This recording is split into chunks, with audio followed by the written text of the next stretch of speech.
La granja Swift estaba a media hora en coche de Austin, Texas. Carla Swift, que más tarde se convertiría en Carla Evergreen, creció aquí, entre campos y pastos interminables. Desde niña, la rodearon los olores de la hierba recién cortada, la leche humeante y la madera calentada por el sol de un viejo granero. Cuando Carla tenía 10 años, sus padres murieron en un accidente de coche en la autopista cuando volvían de una feria agrícola en Dallas. Su abuelo, Ebenezer Swift, ya viudo, se hizo cargo de su nieta. Fue él quien le enseñó todo lo que sabía sobre la vida y el trabajo agrícola. Ebenezer era un hombre de la vieja escuela, taciturno, testarudo e increíblemente trabajador. Si quieres que algo se haga bien, hazlo tú mismo, le gustaba decir, comprobando metódicamente cada pequeño detalle de la granja. Incluso cuando contrataba empleados, nunca se relajaba, siempre pendiente de cada proceso. Carla no tardó en adoptar su forma de entender los negocios. A los 15 años ya conocía los entresijos de la producción lechera, sabía arreglar casi cualquier maquinaria y podía saber de un vistazo si una vaca estaba sana. Los granjeros locales, que al principio se burlaban de la chica que hacía de anfitriona, con el tiempo empezaron a tratarla con respeto. La granja Swift era famosa por su leche. Su pequeño pero fuerte rebaño de vacas Holstein Friesian daba excelentes rendimientos lácteos. Ebenezer siempre decía que el secreto de una buena leche era sencillo: vacas felices e instalaciones limpias. Carla aprendió esta lección con firmeza, como había aprendido muchas otras. En la escuela, no era la favorita de los profesores ni la reina del baile. Sus manos, acostumbradas al trabajo duro, no se maquillaban bien, y su único perfume durante mucho tiempo fue el olor a heno y viento de verano. Pero Carla nunca sufrió por ello. Trabajar en la granja le producía auténtico placer. Después del instituto, podría haber ido a la universidad. Su abuelo ahorraba dinero para sus estudios, pero Carla decidió quedarse. ¿Para qué necesito un diploma?, decía a sus amigas.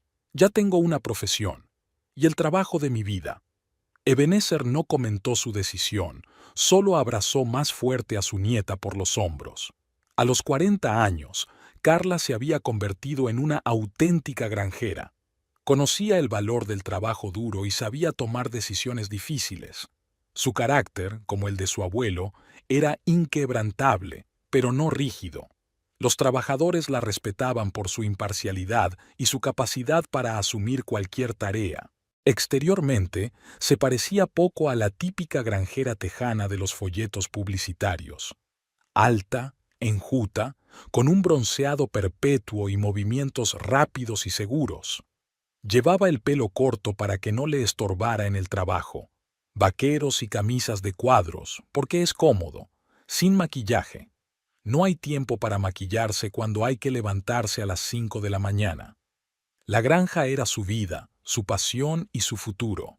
Cada mañana, cuando salía al porche de la vieja casa, respiraba el olor del rocío y se sentía absolutamente feliz.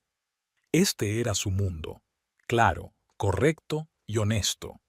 Conocía cada rincón de esta tierra, recordaba el nombre de cada vaca del rebaño y estaba segura de que viviría aquí el resto de su vida.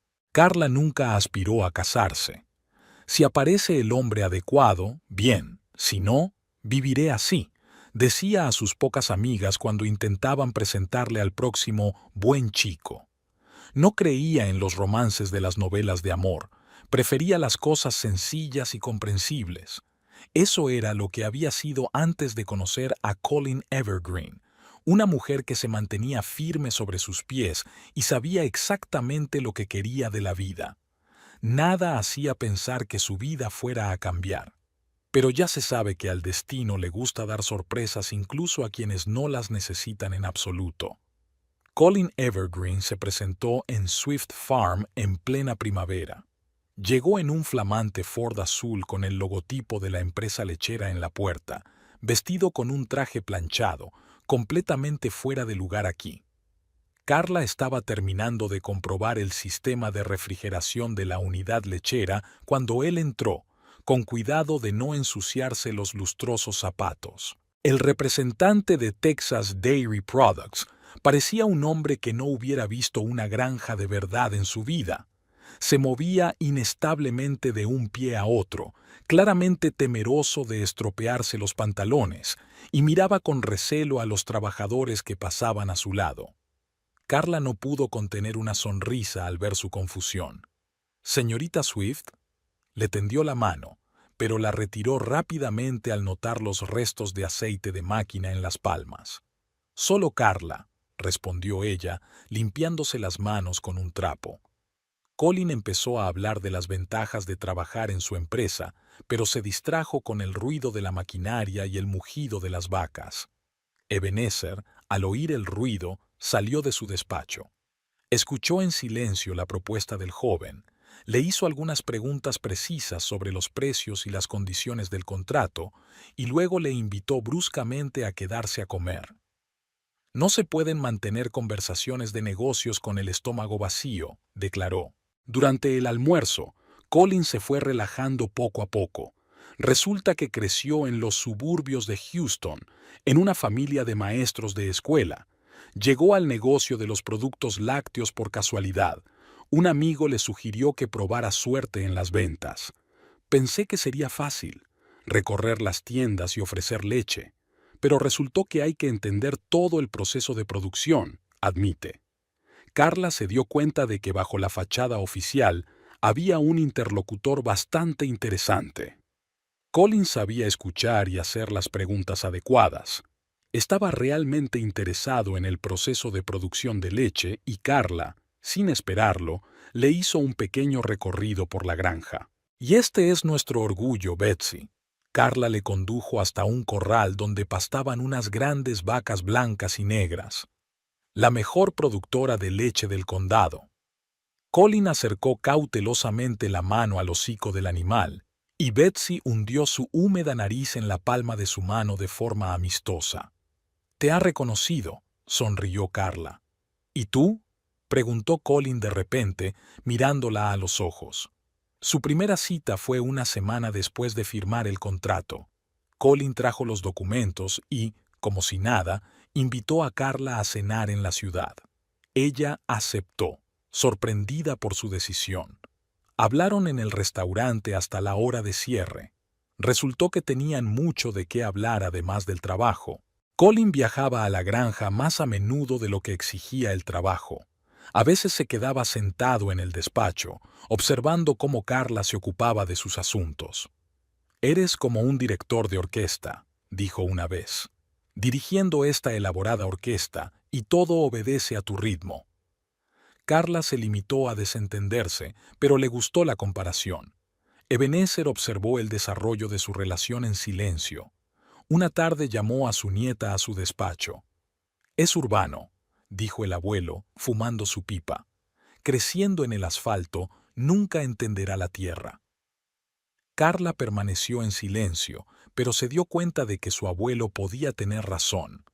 Colin, sin embargo, parecía estar intentando de verdad comprender su mundo. Colin le propuso matrimonio a los 6 meses de conocerse.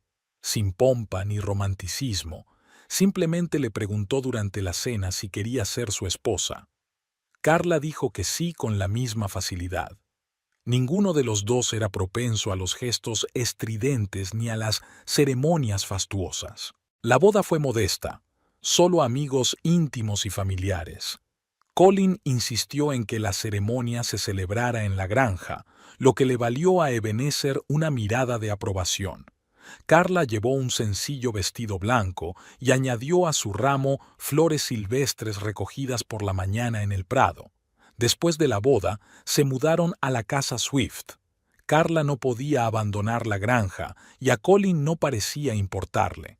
Siguió trabajando como representante de ventas, ahora como director regional.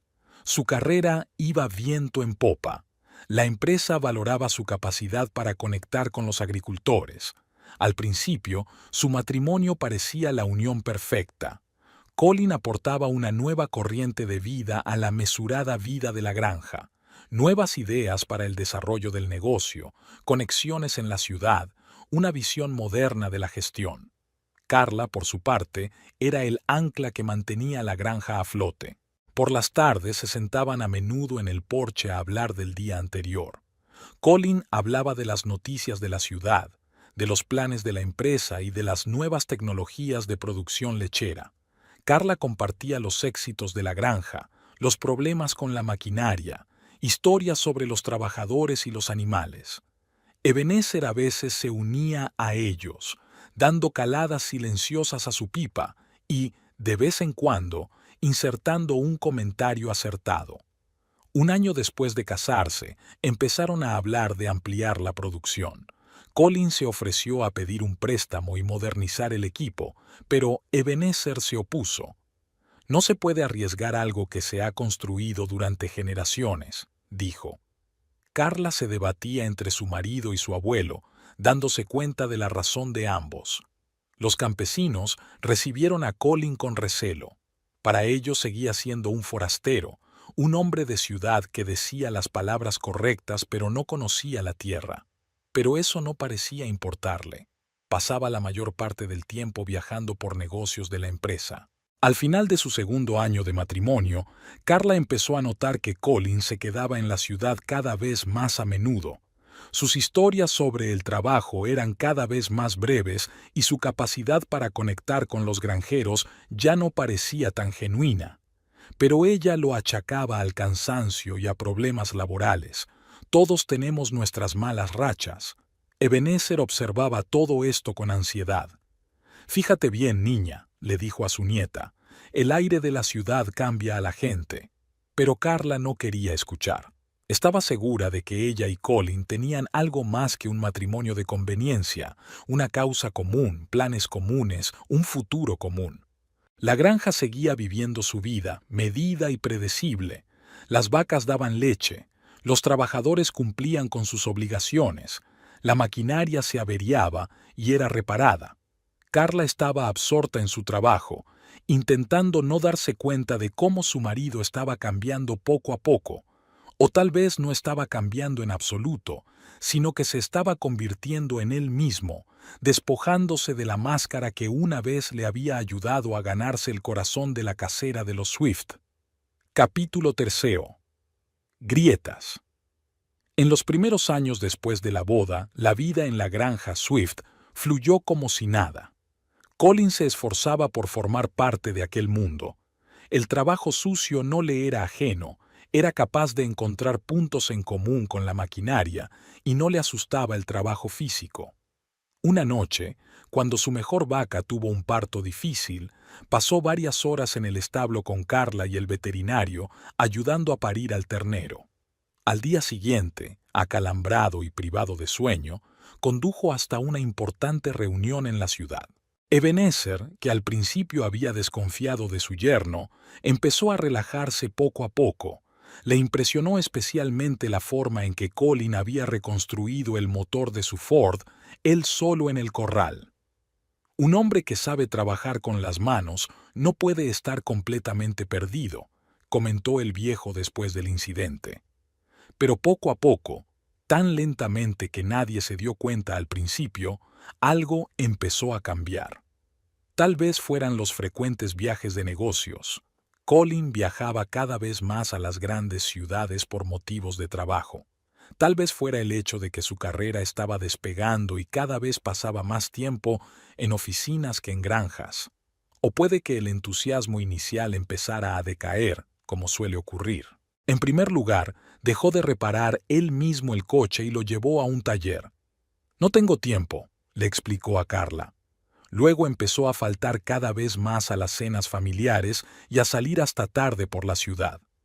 Sus historias sobre el trabajo eran cada vez más vagas, pero hablaba cada vez más de eventos sociales, nuevos restaurantes, la vida en la ciudad.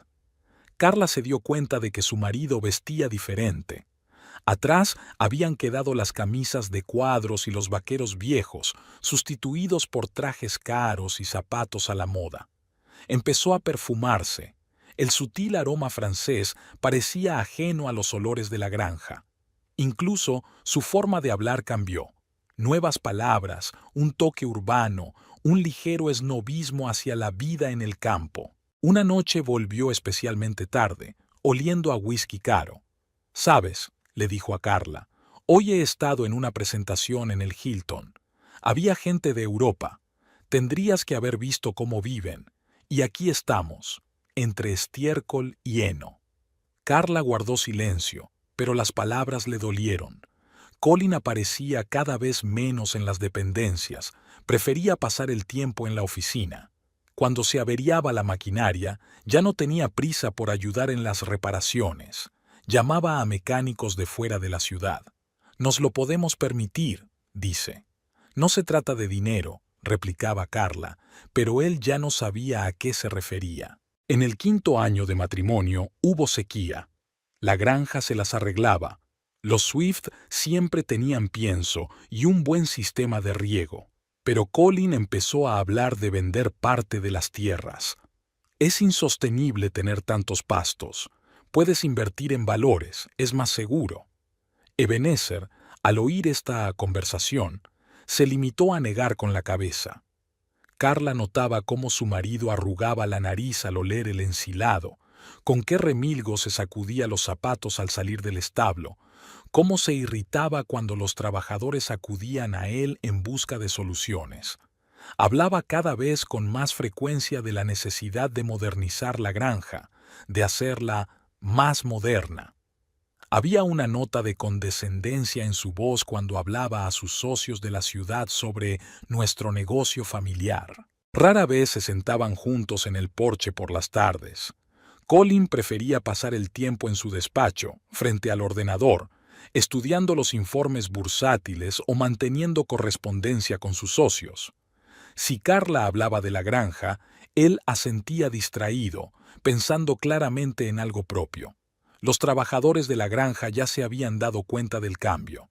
«El señor Evergreen se ha vuelto muy urbano», decían entre ellos.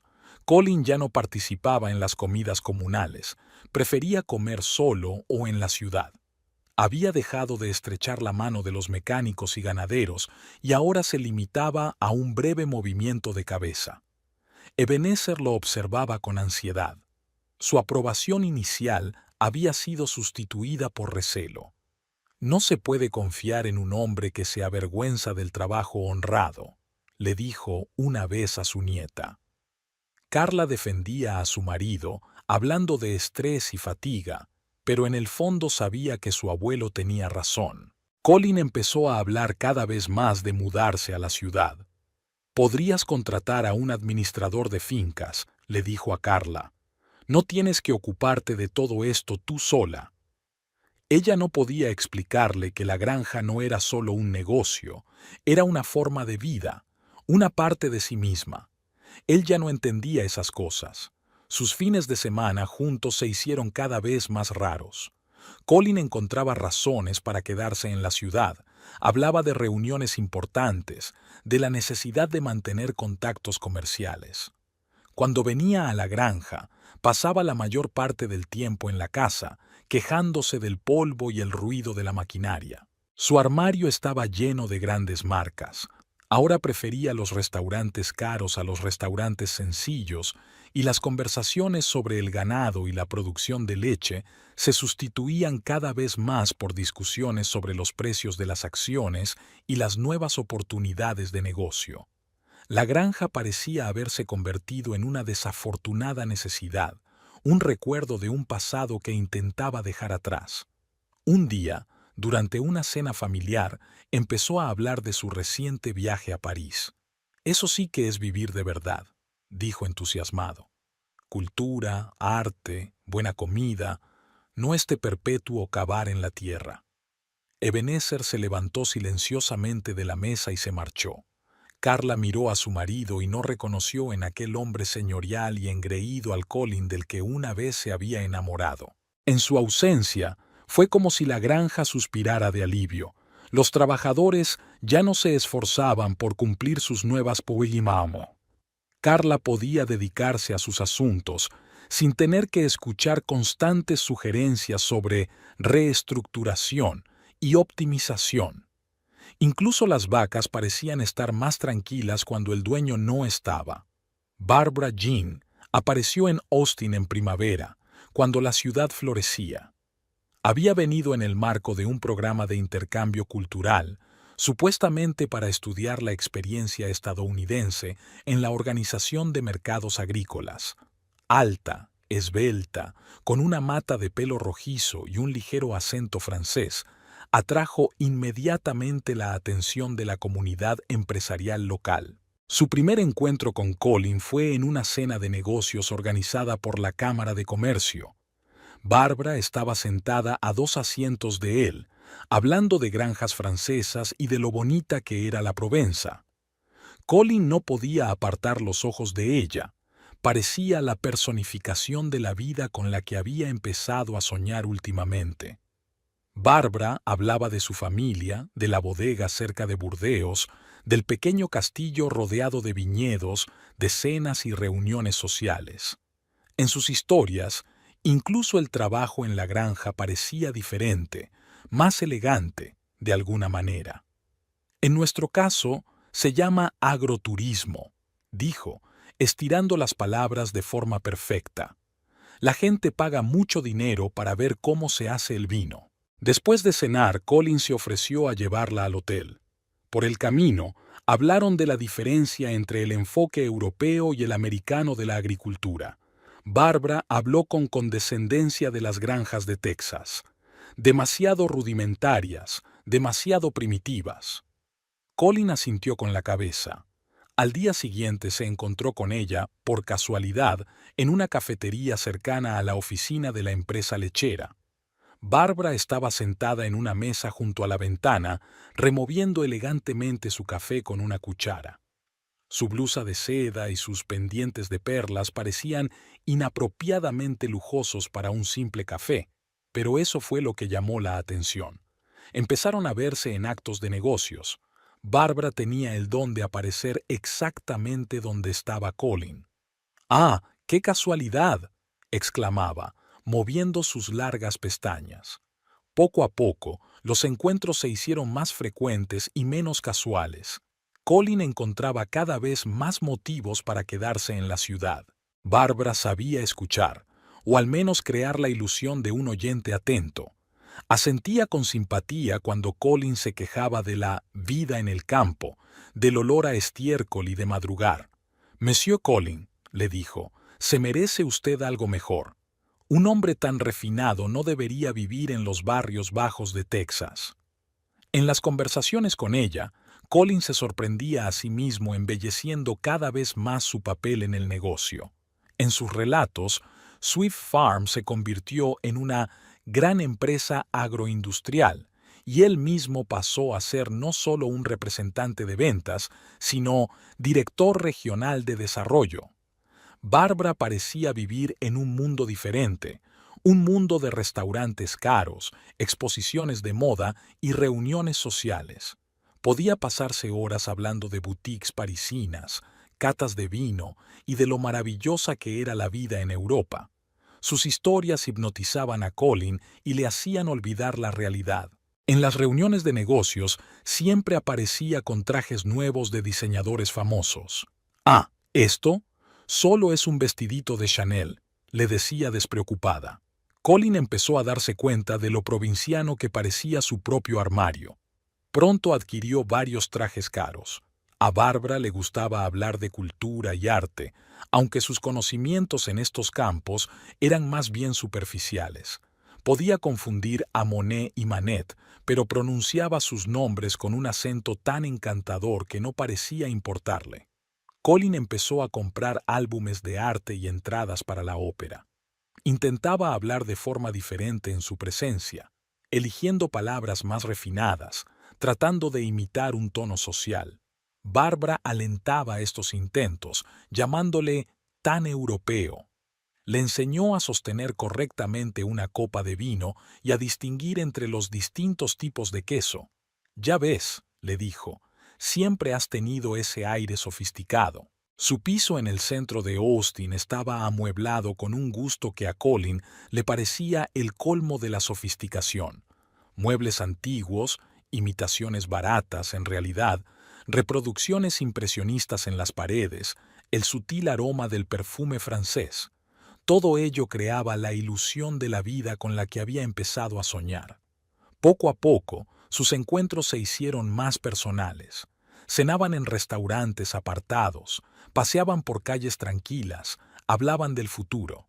Bárbara pudo escuchar sus sueños y alimentarlos con sus fantasías sobre la vida en París. Imagínate, le decía, un cafecito en Montmartre, croissants por la mañana, paseos por el Sena. En sus relatos, Francia aparecía como un país de vacaciones eternas y placeres refinados.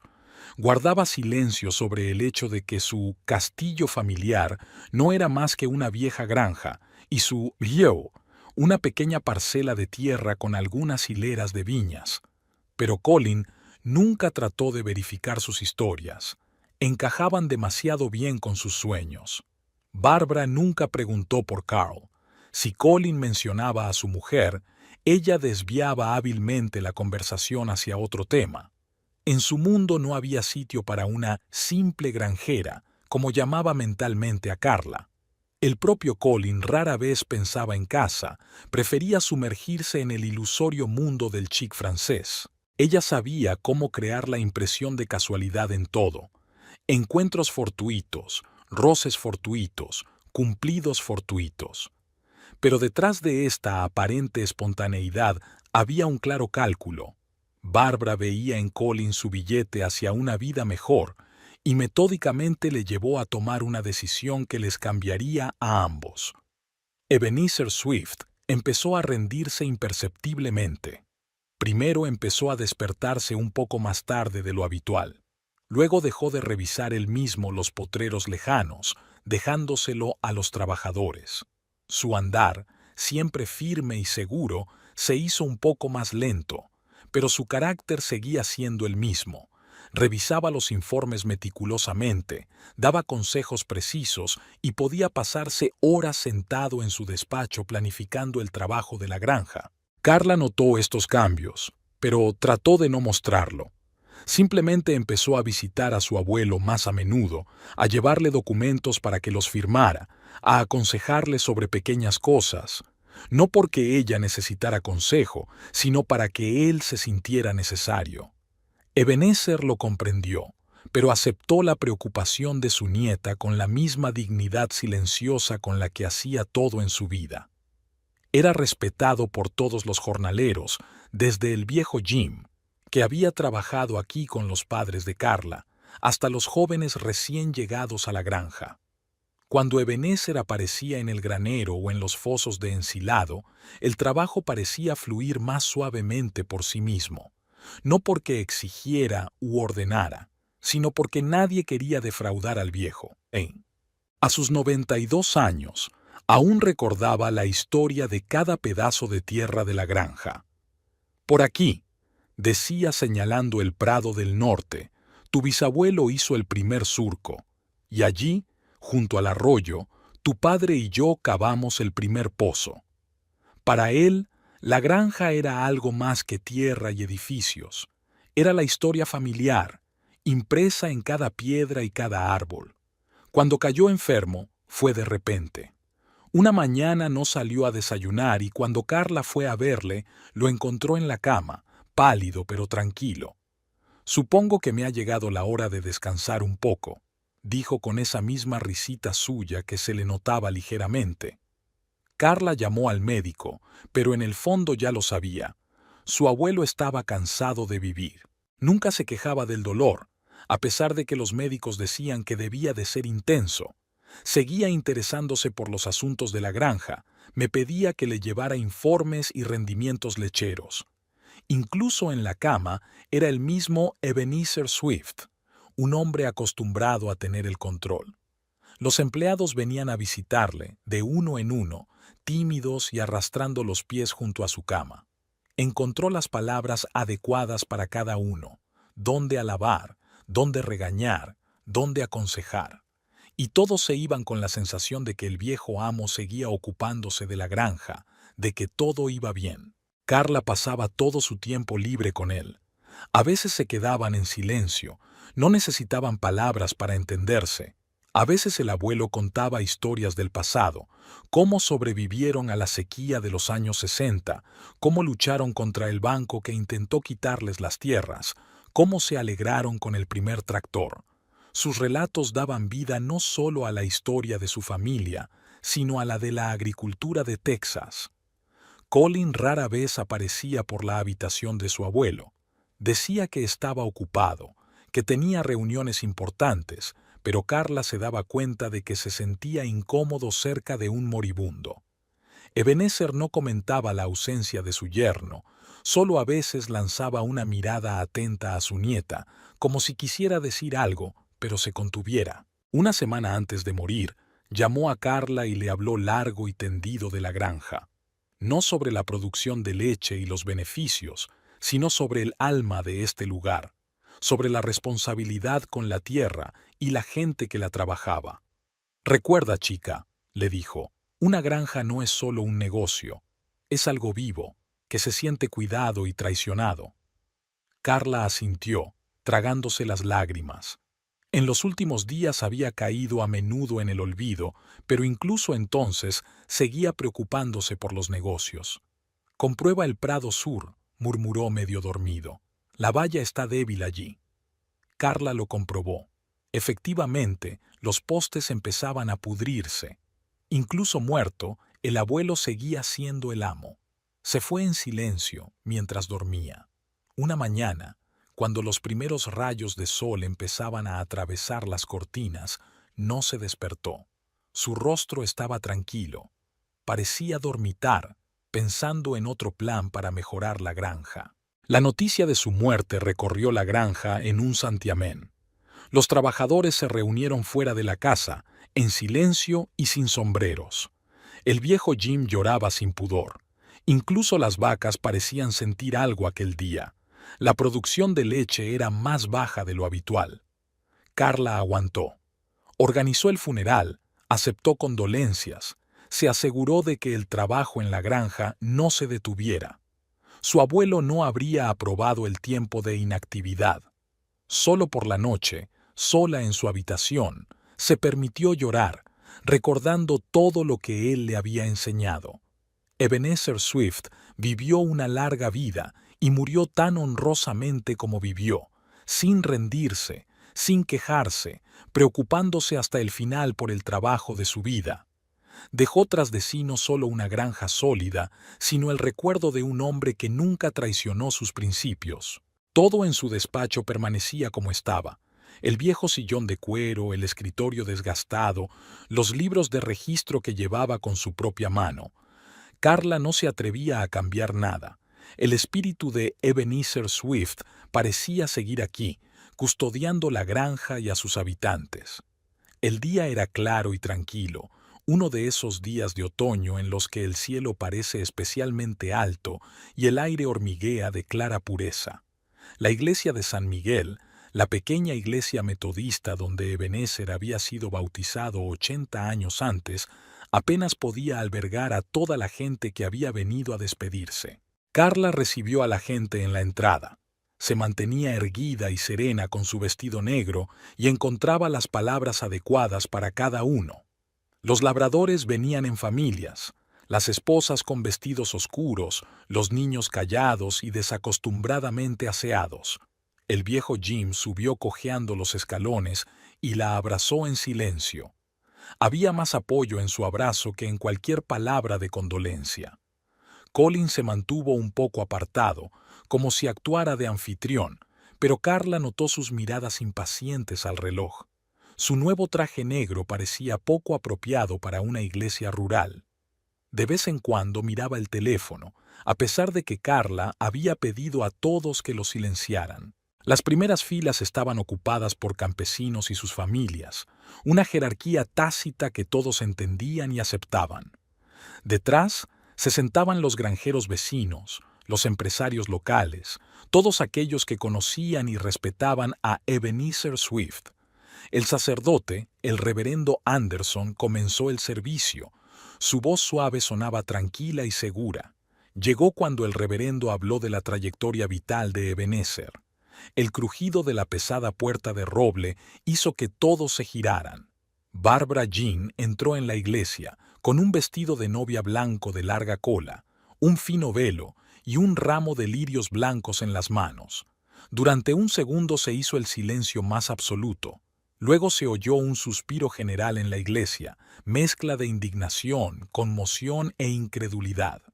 Como si no se hubiera dado cuenta de la reacción, Bárbara caminó por el pasillo central, haciendo sonar sus tacones sobre las viejas tablas del suelo.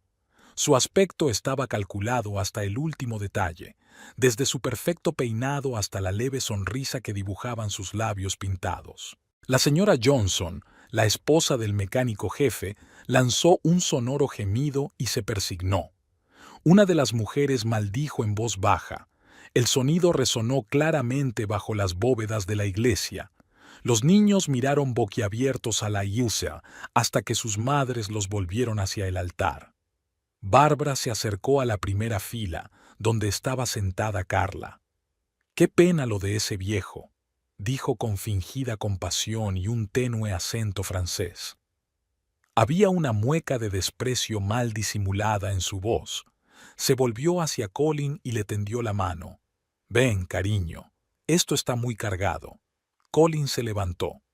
La iglesia estaba tan silenciosa que podía oír el zumbido de alguna avispa. No miró a nadie, ni a Carla, ni al cura, que permanecía inmóvil con la Biblia abierta, ni a los labradores, cuyos rostros eran una mezcla de ira y desprecio. Simplemente cogió a Bárbara del brazo y se dirigió hacia la salida. Caminaron por el pasillo, ella con un vestido blanco ondeante y él con un caro traje negro. El penacho del vestido se arrastraba por el suelo, pegado a los bancos. Nadie dijo nada, pero el aire de la iglesia parecía tenso. Carla permanecía sentada, sin moverse. Su rostro no expresaba nada, ni dolor, ni ira, ni sorpresa. Solo los dedos que aferraban el libro de oraciones estaban blancos de tensión. El viejo Jim, que estaba sentado detrás de ella, le tocó suavemente el hombro, un gesto silencioso de aliento. Cuando la puerta de la iglesia se cerró tras la pareja que se marchaba, el reverendo Anderson tosió y continuó el oficio. Pero el ambiente había cambiado irrevocablemente.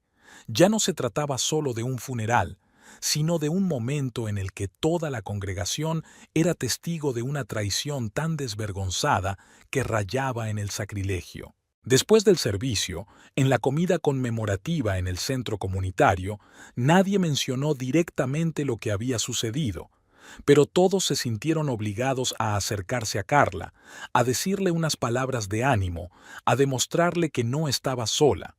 Las esposas de los trabajadores estaban alrededor de las mesas con comida, los hombres reunidos en pequeños grupos, hablando en voz baja. Bill Henderson, el propietario de una granja vecina, anunció en voz alta que estaba dispuesto a ayudar en lo que hiciera falta.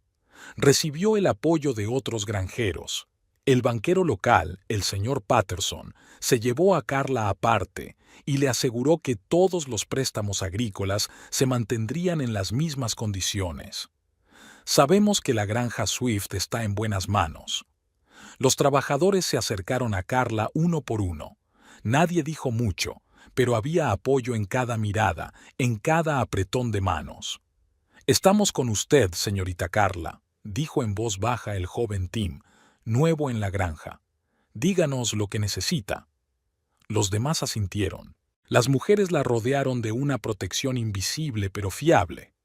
La señora O'Brien, la esposa del veterinario jefe, trajo un pastel recién hecho. «Tienes que comer, querida». Sarah Johnson se sentó a su lado y le cogió la mano. Melanie, la hija del viejo Jim, se encargaba en silencio de la organización. Se aseguraba de que todos tuvieran suficiente comida y bebida, contestaba al teléfono, anotaba quién había traído qué. Hacia el atardecer, cuando la mayoría de los invitados se habían dispersado, Las esposas de los trabajadores se reunieron en la cocina del centro comunitario. Lavaron los platos, colocaron las sillas, ordenaron las cosas y hablaron de cómo Ebenezer había construido la granja, de cómo Carla había crecido ante sus ojos, de cómo era una vergüenza ir a un funeral vestida de novia. «Francés, ajá», resopló la SRA. Johnson, fregando la bandeja del horno con vigor. «Probablemente nunca ha estado en París.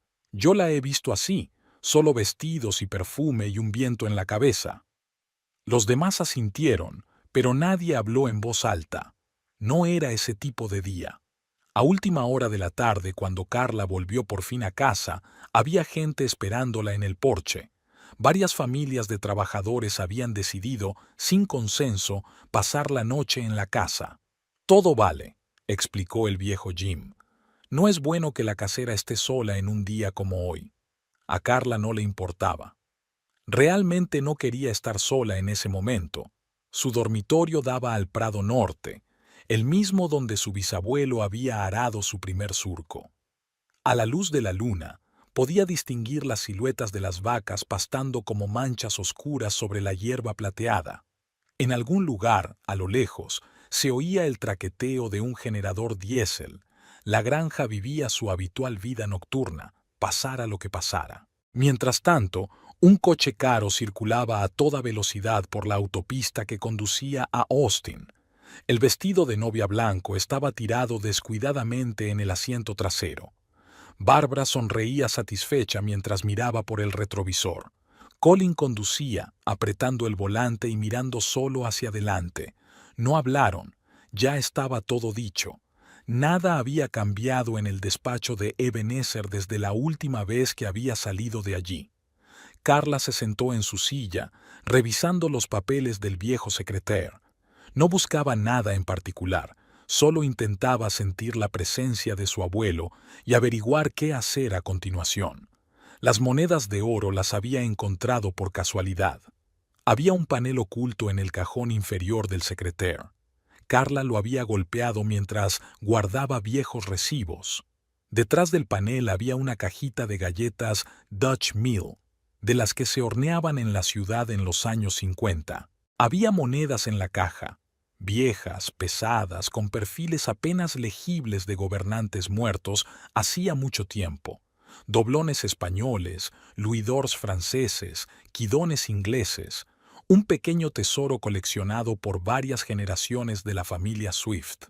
Carla conocía la historia desde la infancia.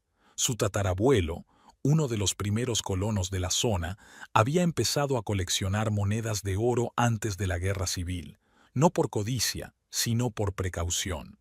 El papel moneda va y viene, decía, pero el oro siempre es oro.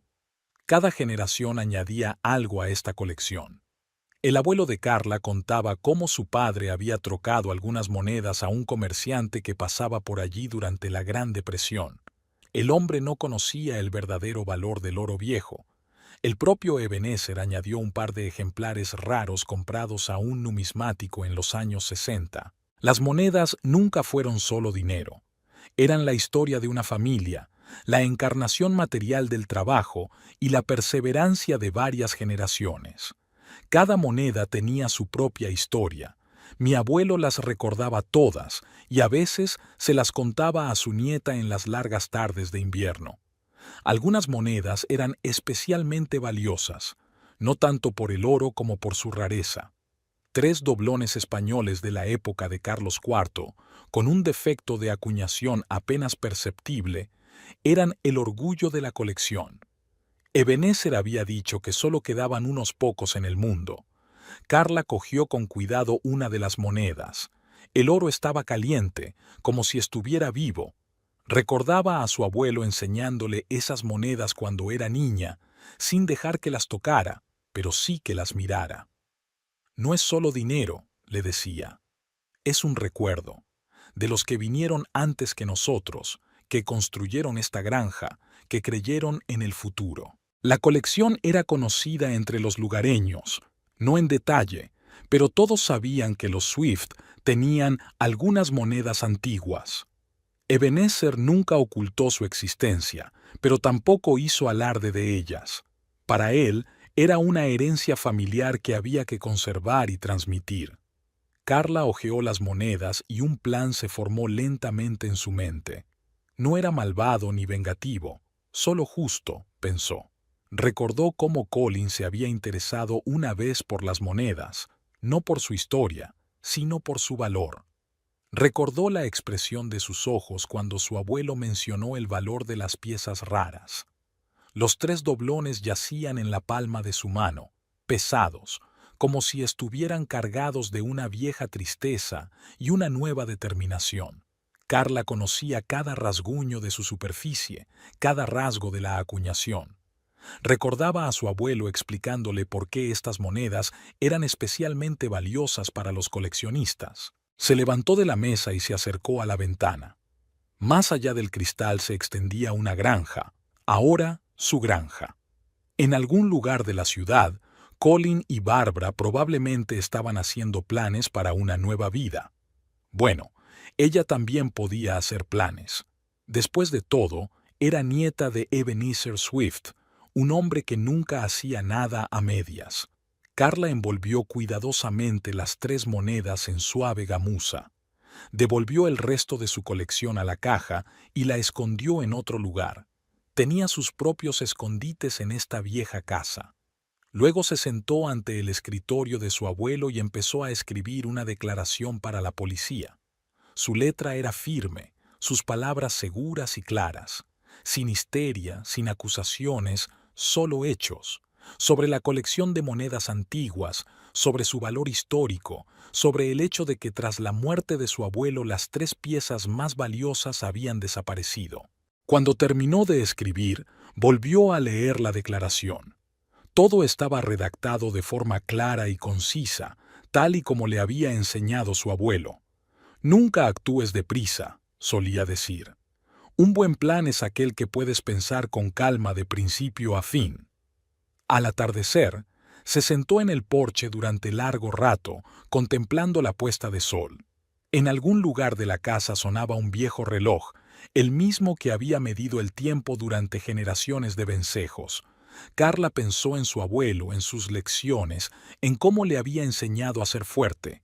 A veces, había dicho, hay que tomarse la justicia por tu mano. Las vacas mugían en el establo. Era hora de ir al ordeño vespertino.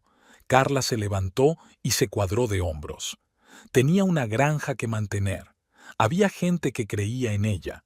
Y había un plan, sencillo y claro, como todos los planes de Swift. En el bolsillo de su chaqueta de trabajo había monedas envueltas en gamuza, testigos mudos de la historia que pronto desempeñarían su papel en un nuevo capítulo de esa historia. Carla bajó del porche y se dirigió al granero. El trabajo no espera, pase lo que pase en la vida. La comisaría de Austin estaba vacía y fresca. El sargento de guardia, que conocía a los Swift de los días en que había ayudado a su abuelo a enfrentarse a intentos de robo de ganado, saludó a Carla como a un viejo conocido. Escuchó atentamente, sacudió la cabeza y anotó el testimonio. Le interesó especialmente la descripción detallada de las monedas. Carla recordaba cada rasgo de los doblones, cada marca dejada por el tiempo. ¿Así que dice que fueron estas 3 monedas las que desaparecieron? ¿Las más valiosas?, aclaró el sargento. Carla asintió. No estaba haciendo acusaciones directas, solo exponiendo los hechos, como le había enseñado su abuelo. La declaración fue perfecta. Nada de histeria, solo detalles y descripciones precisas. La estaban esperando en la granja. El viejo Jim le dijo que Colin había llamado y que venía a recoger sus cosas. Carla asintió. Sabía que iba a venir. Los empleados se miraron unos a otros. Nadie quería dejar sola a la casera en un momento así, pero todos se dieron cuenta de que no era buena idea imponerse. Colin apareció después de comer. Su nuevo Lexus parecía extraño entre las polvorientas camionetas de los empleados. Bajó del coche con un traje caro, miró a su alrededor como si viera la granja por primera vez. Su forma de andar, la expresión de su rostro, mostraban la superioridad mal disimulada de un hombre que creía haber escapado del campo al gran mundo. Los trabajadores se volvieron desafiantes a su paso. El joven Tim escupió en el polvo, sin querer, por supuesto, justo cuando pasaba Colin. Bobby, el mecánico, rebuscaba en el tractor con exagerada atención, aunque todos sabían que la máquina estaba en perfecto estado. Colin fingió no darse cuenta de aquel desprecio silencioso. Se acercó al porche, saludó a Carla con la cabeza, como si fuera una conocida casual y no una mujer con la que había vivido durante años. «Cogeré mis cosas», dijo en un tono como si le estuviera haciendo un favor al llevárselas. Carla señaló en silencio sus maletas, que ya estaban hechas y de pie en el pasillo. No esperó a que él hiciera las maletas, sino que las guardó ella misma, ordenada y metódicamente. Colin empezó a revisar el contenido y parecía casi cómico. Un hombre con un traje caro revisando sus camisas y calcetines. Mientras Colin revisaba las maletas en el pasillo, Carla fingía estar ocupada con unos papeles en el escritorio. El viejo Jim apareció como por casualidad en la puerta principal, apoyado en la jamba. Observó a Colin con una mirada dura que hizo que Colin empezara a inquietarse, guardando las cosas con inquietud y descuido. Mientras Colin se distraía comprobando los bolsillos de su chaqueta, Carla se acercó tranquilamente a la maleta, aparentemente para corregir un objeto que se había movido de su sitio. Las monedas se deslizaron bajo el forro en algún lugar donde no pudieran verse por accidente. «Dicen que algunas cosas encuentran su propio camino a casa», dijo Jim en voz baja, mirando por la ventana. «Sobre todo las que pertenecen a la tierra», se hizo eco Carla, volviendo a la mesa. Se entendían sin palabras, como personas que habían vivido en la misma tierra durante muchos años. Media hora más tarde, Colin estaba terminando de empaquetar el maletero. Intentaba mostrarse confiado, pero el nerviosismo de sus movimientos y la inquietud con que comprobaba sus bolsillos y cerraba las cremalleras lo delataban. «Enviaré los papeles del divorcio a través de mi abogado», dijo al entrar en el coche. Carla permaneció en silencio. No tenía nada que decir a aquel desconocido con un traje caro. Jim escupió en el polvo, esta vez deliberadamente. El coche arrancó, levantando una nube de polvo. Colin ni siquiera miró por el retrovisor. Tenía prisa por marcharse, como si temiera que el pasado le alcanzara. Carla y Jim se quedaron en el porche, viendo cómo el Lexus desaparecía al doblar la esquina. «Va a haber tormenta», dijo Jim, olfateando el viento. «Sí», replicó Carla, «eso parece». No estaban hablando del tiempo, y ambos lo sabían. En algún lugar de la maleta, bajo el forro de cuero caro, 3 monedas antiguas iniciaban su viaje, hacia donde les esperaba la justicia. El despacho del abogado olía a café y a papel viejo. El señor Peterson, un abogado local que conocía a la familia Swift desde los tiempos del padre de Carla, colocó los papeles sobre el escritorio de caoba. Su ayudante se movía en silencio por el despacho, ordenando carpetas y archivando papeles. Colin había venido con su abogado de Austin, un joven con un traje caro que no dejaba de mirar el reloj. Bárbara esperaba en el coche. Su presencia en el despacho sería demasiado incluso para ella. Su influencia, sin embargo, se dejó sentir en cada cláusula de las demandas de Colin. Así pues, el señor Evergreen reclama una participación en el negocio, dijo el señor Peterson lentamente, eligiendo cuidadosamente sus palabras, como compensación por su tiempo y esfuerzo invertidos. El abogado de Austin asintió con la cabeza, golpeando un bolígrafo caro sobre la mesa. Carla escuchó en silencio. Sabía que Colin no tenía derechos sobre la granja. Todo el papeleo lo había hecho su abuelo para proteger la propiedad familiar. Ebenezer Swift había previsto muchas cosas, aunque difícilmente podría haber imaginado exactamente este giro de los acontecimientos. «Mi cliente está dispuesto a renunciar a cualquier reclamación sobre la propiedad adquirida conjuntamente», pronunció el señor Peterson. siempre que el señor Evergreen haga lo mismo. El abogado de Austin empezó a objetar, pero Colin accedió de repente. Tenía prisa por terminar con las formalidades. Los billetes a Francia ya estaban comprados. Al otro lado de la ventana del bufete, la pequeña ciudad bullía. Pasaban los camiones de pienso, las camionetas de los granjeros y los coches de los lugareños. La vida ordinaria transcurría sin que nadie se percatara de los papeles que se firmaban en el fresco despacho, rompiendo los lazos que antes parecían irrompibles. Entre firma y firma, Colin salió a hacer una llamada. A través de la ventana pudo verle de pie junto a su coche, hablando animadamente con Bárbara. Ella reía con la cabeza echada hacia atrás, imaginando claramente su futura vida en París. El señor Peterson aprovechó el momento para servirle a Carla una taza de café. Tu abuelo estaría orgulloso de ti. Te mantienes honorablemente. Carla se limitó a asentir. No necesitaba palabras. El viejo abogado la conocía desde niña y entendía más de lo que demostraba. Una vez firmados todos los papeles, Colin se apresuró a marcharse. En la puerta se detuvo un segundo, como si quisiera decir algo, pero cambió de idea. Quizá quería disculparse, quizá quería explicar algo, o tal vez solo quería asegurarse de que todo había terminado. Esa misma noche, la comidilla de la ciudad era que Colin y Bárbara habían comprado billetes para París.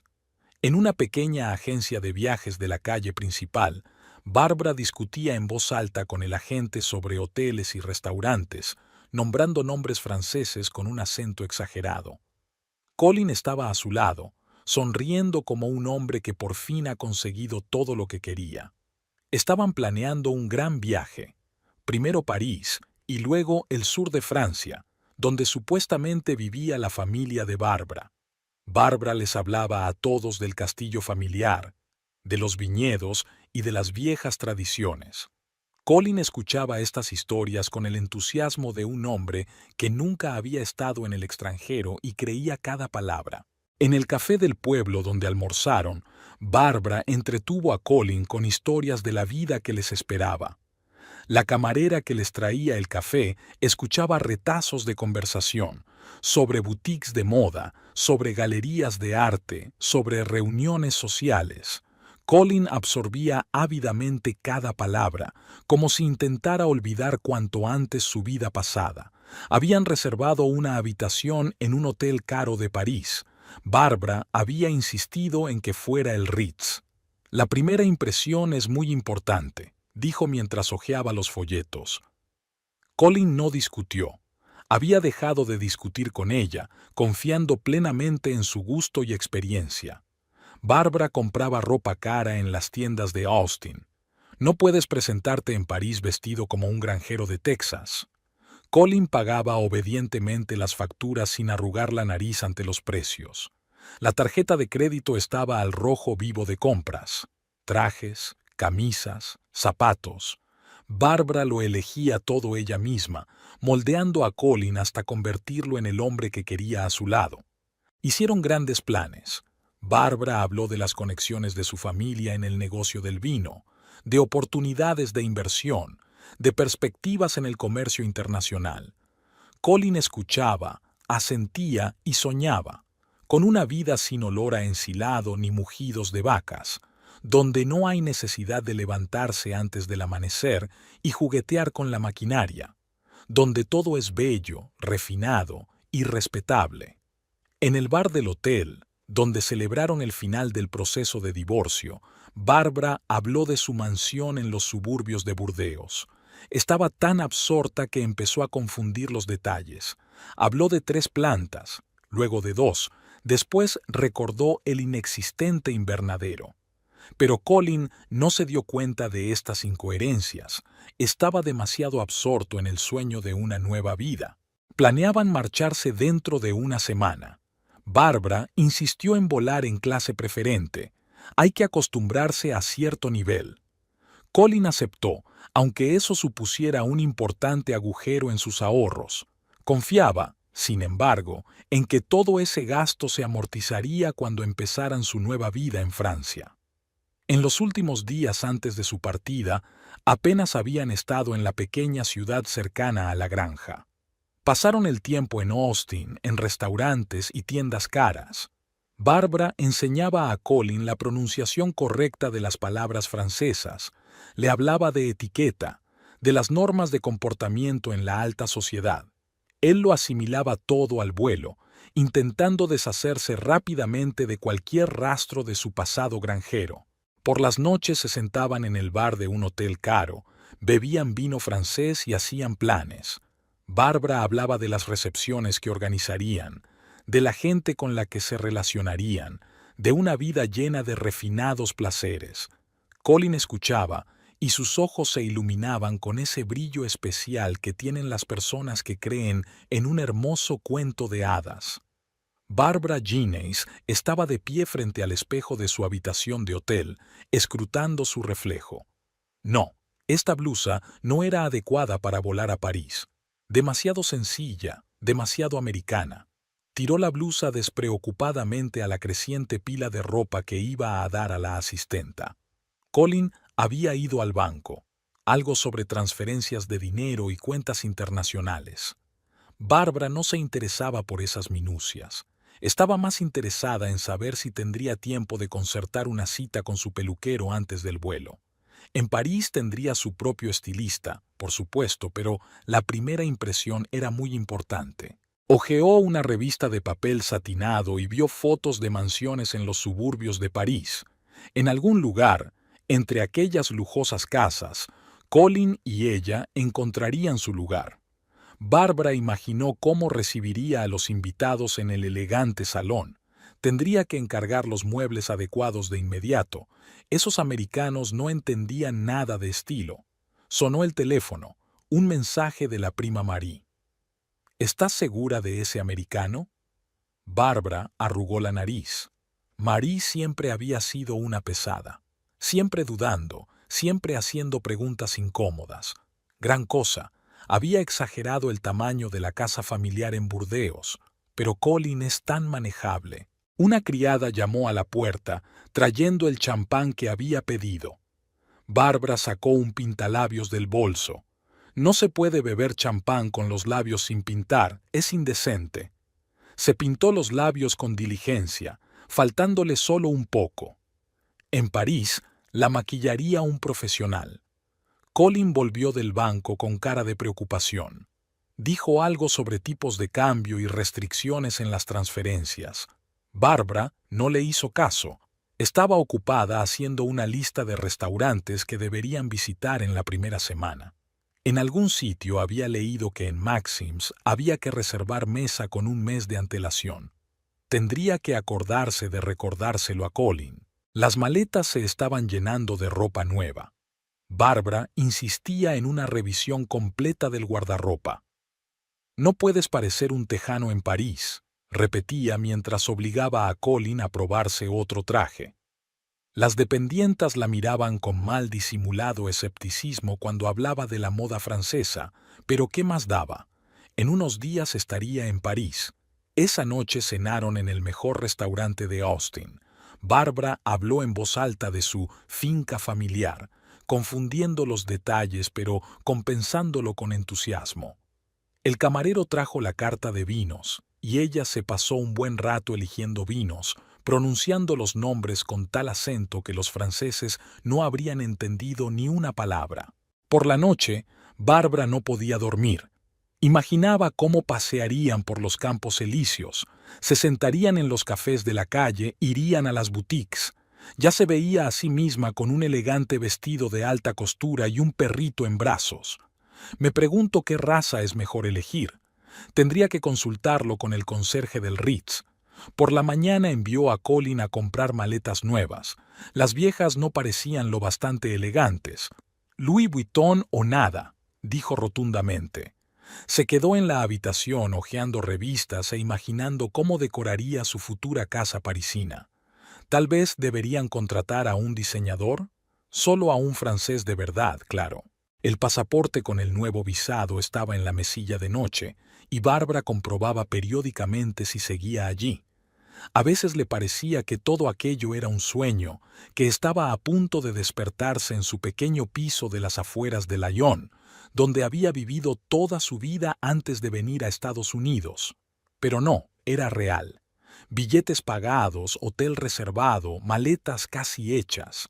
Estaba haciendo una lista de eventos sociales a los que tenían que asistir, exposiciones, estrenos, actos benéficos. Todo aquello sobre lo que había leído en las revistas de moda. El hecho de que no tuviera invitaciones no le preocupaba. Esas nimiedades siempre podían solucionarse. Lo importante era vestirse adecuadamente y comportarse con seguridad. Antes de acostarse, Bárbara sacó su vestido de novia, el mismo que había llevado en el funeral. La mancha de vino en el dobladillo estropeaba un poco la impresión, pero decidió que era señal de que tendría que comprar un vestido nuevo en París. Tal vez al mismísimo Dior. Colin no podría negarse, nunca decía que no.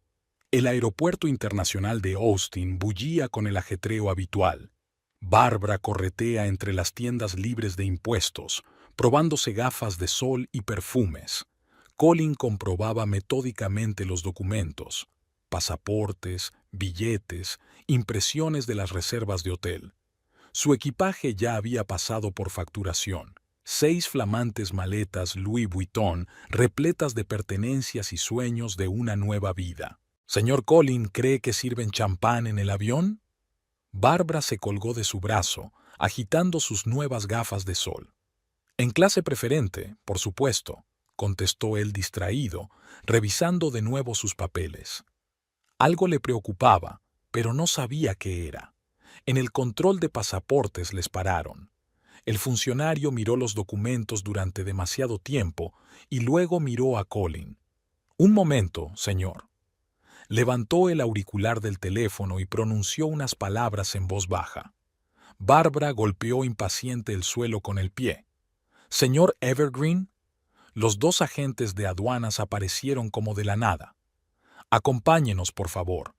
Ha habido algunas preguntas sobre su equipaje». «¿Cómo que preguntas?», intervino Bárbara. «Tenemos un avión dentro de 2 horas. Vamos a llegar tarde a París». Los aduaneros les pidieron educada pero firmemente que les siguieran. El pequeño despacho olía a café y a mobiliario burocrático. Sobre la mesa estaban sus pasaportes y algunos documentos. El aduanero jefe, un hombre de pelo gris y rostro cansado, se sienta frente a ellos. «Señor Evergreen, durante la inspección de su equipaje se han encontrado objetos de valor histórico». Puso una bolsa transparente sobre la mesa. En su interior, 3 monedas de oro brillaban tenuemente. «¿Qué es esto?». Colin se inclinó hacia adelante. «Doblones españoles de la época de Carlos IV», respondió tranquilamente el aduanero. «Ejemplares muy raros. Tienen un defecto de acuñación característico». «¿Qué otras monedas?», chilló Bárbara. «Esto es un error. Solo estamos volando a París». «Tenemos un informe del robo de estas monedas». El aduanero sacó otro documento, así como un informe pericial sobre su valor histórico. Es delito exportar estos objetos sin un permiso especial. Colin guardó silencio. Se quedó mirando las monedas y recordó el día en que las recogió en la granja. Carla ajustando algo en su maleta. Jim apoyado en el marco de la puerta. Su extraña conversación sobre las cosas que encontraba en el camino a casa. «Esto es ridículo». Bárbara se levantó de un salto. «Somos gente decente. Tenemos una habitación reservada en el Ritz. Exijo un abogado. Que demande un avocat». 2 policías entraron en el despacho. El detective, que se presentó como John Myers, colocó un documento delante de Colin. «Esta es una orden de arresto, señor Evergreen. Tiene derecho a permanecer en silencio». «Es toda ella, ¿verdad?», gritó de repente Bárbara. «Esa granjera. ¿Ella lo preparó?». Nadie contestó. Los policías levantaron cortés pero firmemente a Colin de la silla. Hacía frío en la comisaría. Bárbara estaba sentada en el pasillo, untándose las mejillas con rímel. Colin respondía a las preguntas del investigador mecánicamente como en un sueño. «¿Cuándo estuvo por última vez en la granja Swift?». Hace una semana, recogí algunas cosas. ¿Conocía la existencia de estas monedas? Sí, son parte de la colección familiar. ¿Intentaste robarlas? No, yo no sabía que estaban en mi equipaje. El perito de seguros llamado para tasar las monedas las miró detenidamente con lupa. Unos ejemplares impresionantes, murmuró. Solo hay unas pocas en el mundo. Su valor, ni siquiera puedo empezar a darle una cifra exacta. El abogado asignado a Colin revisaba los documentos del expediente. Todo estaba impecablemente organizado. El informe del robo, las pruebas forenses, el informe de las monedas encontradas en el equipaje. Ninguna pista para la defensa. Bárbara fue puesta en libertad unas horas más tarde. Ni siquiera miró a Colin, se levantó y se marchó, con los tacones repiqueteando en el suelo de baldosas. Llevaba billetes a París en el bolso, pero sabía que no iría a ninguna parte. Colin había sido trasladado a un centro de detención a la espera de que se presentaran cargos formales. La celda era pequeña e impersonal, ni una pizca del glamour parisino con el que había soñado aquella mañana. A última hora de la tarde, en la comisaría casi vacía, el detective Myers se sirvió un café y se sentó en el borde de la mesa del sargento Patterson, el mismo que había tomado declaración a Carla hacía una semana. «Sabes», dijo el sargento en voz baja, «el viejo Swift siempre decía que su nieta llegaría lejos». El detective solo tarareó en respuesta. «Trabajo limpio. El mosquito no afilará su nariz». Se quedaron un momento en silencio, mirando el expediente del caso. Ambos se dieron cuenta de que habían sido testigos de una venganza perfectamente planeada, pero no había forma de demostrarlo. ¿Y la necesitaban? El despacho de Ebenezer estaba intacto. Carla había trasladado sus papeles a la habitación contigua. A veces iba allí, se sentaba en el viejo sillón de cuero y respiraba el familiar olor a madera, tabaco y cuero. En esos momentos pensaba que su abuelo estaba a punto de entrar, a sentir y preguntar cómo iban las cosas. Siempre había mucho que hacer en la granja. Carla trabajaba igual que antes. Se levantaba antes del amanecer, revisaba los establos, controlaba la producción de leche y llevaba los registros. No había cambiado nada en sus métodos de gestión. Seguía haciendo lo que había aprendido a lo largo de los años. La señorita Carla es igual que el señor Swift, decían los trabajadores. Es igual, lo ve todo, lo sabe todo. La respetaban no porque fuera la jefa, sino porque realmente conocía todos los rincones de la granja, entendía todos los procesos, podía sustituir a cualquier trabajador si era necesario. Solo Pete Henderson, el nuevo mecánico, intentó una vez cuestionar su decisión de reparar el alimentador. ¿No sería más fácil comprar uno nuevo?, sugirió. Nosotros no hacemos eso, replicó Carla. Las máquinas hay que arreglarlas mientras se puedan arreglar. El viejo Jim, al oír esta conversación, se llevó a Pete aparte. Nadie supo de qué hablaron, pero Pete no volvió a cuestionar las decisiones de la casera. Al cabo de un mes, sin embargo, renunció. No encajaba, como decía Jim. Por las tardes, cuando terminaba el trabajo principal, Carla recorría la granja. Era la costumbre de su abuelo. La última ronda antes de irse a la cama. Comprobaba las cerraduras, echaba un vistazo a las vacas, escuchaba los sonidos nocturnos de la granja. A veces le parecía oír los pasos de su abuelo detrás de ella, pesados, seguros. Los trabajadores también echaban de menos al viejo. Se manifestaba en las cosas más pequeñas. Alguien se daba la vuelta al oír abrirse la puerta de la oficina. Alguien le guardaba un sitio en la mesa a la hora de comer. Jim seguía haciendo 2 tazas de café por la mañana, una vieja costumbre. Pero la vida seguía. Había que cuidar las vacas, trabajar la tierra y reparar la maquinaria. Carla se ocupaba de todo con la misma meticulosidad que su abuelo. No intentaba cambiar ni mejorar nada. La granja funcionaba como una máquina bien engrasada y su trabajo consistía en mantenerla en marcha. En las reuniones se sentaba a la cabecera de la mesa, el mismo lugar donde solía sentarse el abuelo. Hablaba en voz baja pero con fuerza. Sus decisiones no se discutían. Todos sabían que no las tomaba de la nada. Como me enseñó mi abuelo, decía a veces, y con eso bastaba. En el pueblo la respetaban. Cuando iba al banco o a ver a los proveedores, le hablaban de igual a igual, sin condescendencia ni indulgencia. Era Swift, la dueña de la granja, y eso lo decía todo. En el cumpleaños del abuelo, los trabajadores se reunieron en el comedor. No hubo discursos, solo buenas palabras para el anciano. Carla se sentó a la cabecera de la mesa, escuchó las suaves conversaciones, miró las caras conocidas. Conocía a cada una de esas personas, sus familias, sus historias, como las había conocido su abuelo.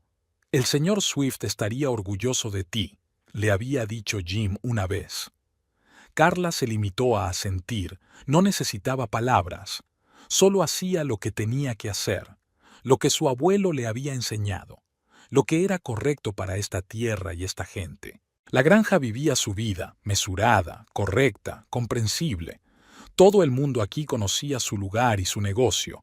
Carla era el centro de este mundo, tranquila, segura, fiable, como su abuelo. No intentaba ser él, solo era ella misma, y eso, como solía decir Ebenezer, es lo más importante. El tribunal de circuito de Austin funcionaba como una máquina bien engrasada. El juicio de Colin Evergreen estaba programado para las 9 de la mañana. La sala se iba llenando poco a poco. Los lugareños no querían perderse semejante espectáculo.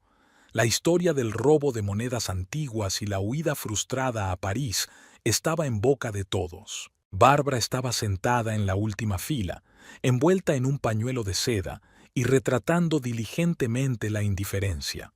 Su manicura, antaño impecable, estaba mordida y su bolso de diseño había perdido lustre. Había pasado las últimas semanas en un motel barato a las afueras de la ciudad.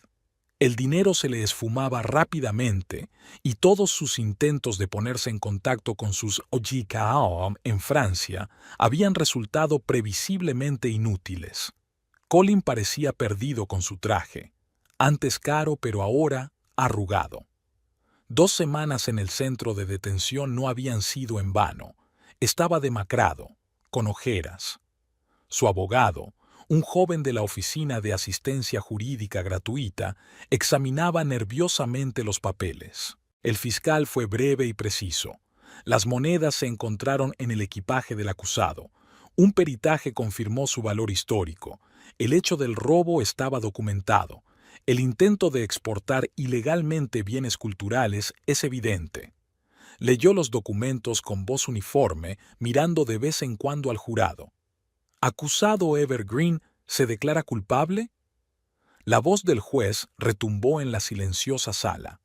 Colin se levantó, apoyándose en la mesa. No sabía lo de las monedas. Su voz sonaba insegura. Eso no responde a la pregunta, observó el juez.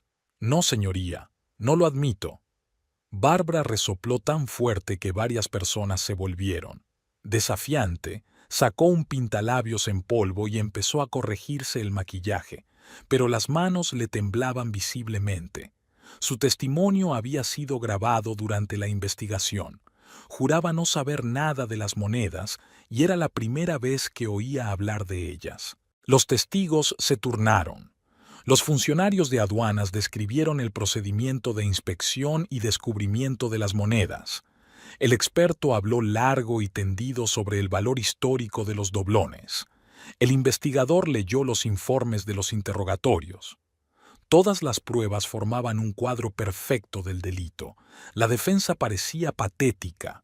El único argumento era: mi cliente no sabía nada de las monedas, pero eso sonaba poco convincente incluso para el propio abogado defensor. Colin estaba sentado con la cabeza gacha y no parecía estar escuchando lo que ocurría.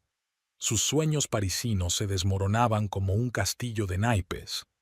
Cuando se dio por terminada la sesión, Bárbara salió corriendo al pasillo. Necesitaba fumar, un nuevo hábito que había adquirido desde la detención de Colin. En la máquina de café se topó con un periodista del periódico local. «Mademoiselle Ginet, ¿es cierto que planeaba...?» Bárbara la interrumpió con un estridente «sin comentarios» y corrió hacia la salida, con los tacones repiqueteando en el suelo de mármol. Su acento francés se había difuminado notablemente y su pelo tenía un mechón gris que no había tenido tiempo de pintar. Tras una pausa, el fiscal presentó documentos financieros, billetes a París, reservas en el Ritz, extractos de la tarjeta de crédito de Colin. Todo hablaba de los preparativos para huir. El acusado planeaba salir del país con objetos de valor pertenecientes a la familia Swift, concluyó. El jurado deliberó brevemente. Bárbara solo había conseguido fumarse un cigarrillo cuando fueron llamados de nuevo a la sala. El veredicto fue unánime. Culpable. El juez anunció la sentencia. 3 años de prisión con posibilidad de libertad condicional al cabo de 1 año. Colin acepta la sentencia en silencio. Solo cuando se lo llevaban se volvió para intentar encontrar a Bárbara, pero su asiento en la última fila ya estaba vacío. Salió de la sala en cuanto se anunció el veredicto, sin esperar a que terminara la sesión. Aquella noche, en el bar del motel, Bárbara intentó olvidar el día. El camarero limpiaba las copas con indiferencia, mientras ella hablaba a quien estuviera dispuesto a escucharla de su chateau en Burdeos y de cómo se lo enseñaría a todos los demás. Su acento francés se hacía más fuerte con cada copa de vino. Y en su celda de la cárcel del condado, Colin estaba tumbado en la estrecha litera, mirando al techo. Pensó en la granja, en Carl, en las monedas escondidas en el forro de su maleta. En algún lugar de su mente se dio cuenta de que aquella era la venganza perfecta, fría, calculada y perfectamente legal, tal y como el viejo Swift le había enseñado. Carla estaba estudiando las escrituras de la propiedad vecina, la abandonada granja de cerdos McCormick. El viejo McCormick había muerto antes de terminar el proyecto, y sus herederos estaban sumidos en deudas y litigios. La situación era confusa, pero ahí residía la oportunidad. Robert Jacobs, especialista en transacciones inmobiliarias complejas, se sentó frente a ella en su despacho y le explicó pacientemente el plan.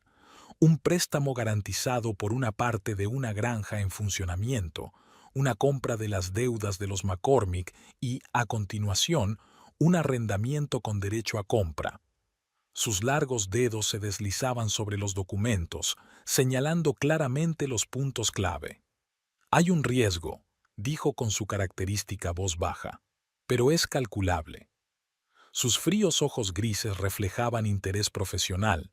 Le encantaban los retos. Carla apreciaba su franqueza. Nada de adornos, solo hechos y cifras. Jacobs acudía a la granja cada vez con más frecuencia, ya fuera para aclarar detalles, comprobar documentos o inspeccionar la propiedad. Se movía por la granja con una confianza inesperada para un hombre de ciudad, pisando con facilidad el barro e ignorando los olores. Su caro traje parecía fuera de lugar, pero no lo era. Los trabajadores le observaban furtivamente. «Igual que ese actor del cine», susurraron las mujeres, «solo que el nuestro es más serio». Jacob se parecía al famoso actor danés.